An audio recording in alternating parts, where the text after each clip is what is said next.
Kongu style கத்திரிக்காய் பஜ்ஜி.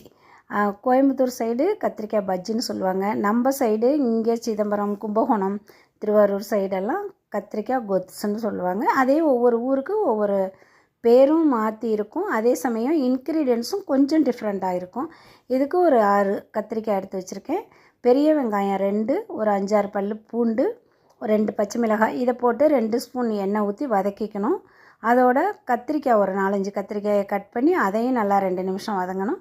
கத்திரிக்காய் வதங்கினோன்னே தக்காளி ஒரு 4-5, ஒரே ஒரு உருளைக்கிழங்கு போடுறது ஒரு திக்கான கன்சிஸ்டன்சி கிடைக்கும். அதுக்காக உருளைக்கிழங்கும் போட்டு, மிளகாய்த்தூள் ஒரு சின்ன ஸ்பூனால், தனி மிளகாய்த்தூள் 1 ஸ்பூன், குழம்பு மிளகாய்த்தூள் ஒரு பெரிய ஸ்பூனால் 1 ஸ்பூன், இது 2ம் போட்டுட்டு உப்பு தேவையான அளவு போட்டுக்கணும். நம்ம எத்தனை பேருக்கு வைக்கிறோமோ அதுக்கு தகுந்த மாதிரி இன்க்ரீடியன்ஸை கூடவோ குறைச்சோ வச்சுக்கலாம்.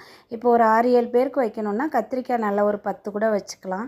வெங்காயம் அதே மாதிரி, தக்காளி அதே மாதிரி கூடுதலாக வச்சுக்கலாம்.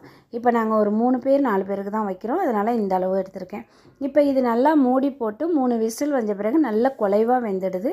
அதை எடுத்து மேலே உள்ள தண்ணியை கொஞ்சம் வடிகட்டி எடுத்து வச்சுட்டு நல்லா கரண்டியாலேயோ மத்தாலேயோ கடைஞ்சி விட்டுட்டு கடுகு கருவேப்பிலை போட்டு தாளிச்சுக்குவோம். தாளிச்சுட்டு கொத்தமல்லி தூவிட்டு அதை இட்லி தோசைக்கு சாப்பிட்றதுக்கு ரொம்ப நல்லாயிருக்கும்.